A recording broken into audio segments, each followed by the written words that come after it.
Mga zipper, repair natin yan guys. Pakita ko sa inyo ang paano yan. Ito lang yan guys, kung mapansin nyo yan sa may pinakadulo yan. Kita nyo diba napakalaki ng gap. Ayan. Napakalaki ng gap.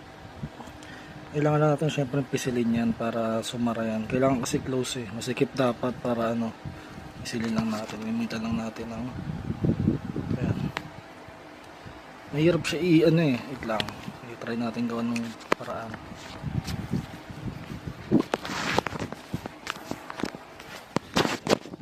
Yeah.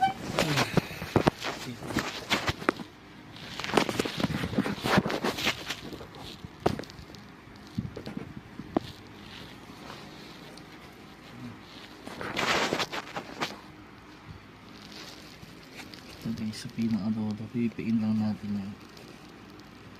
Parang ganyan. Mararamdaman nyo yan pagka yung umano dito umisil kasi ito, ano talaga ano talaga lulubog talaga yan, mararamdaman nyo.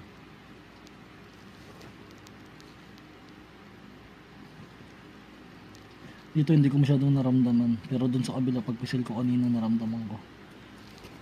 Tapos balik nyo sa dulo, makikita nyo ayan o. Pakita ko sa inyo. Tapos makikita nyo ngayon.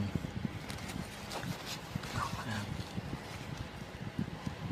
Diba? Wala na siyang space. Ayan.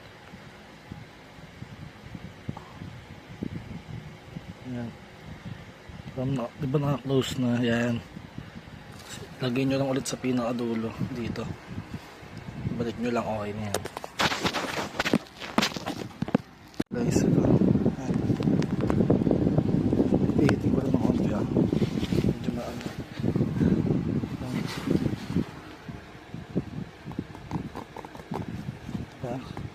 Okay na, ay wala na.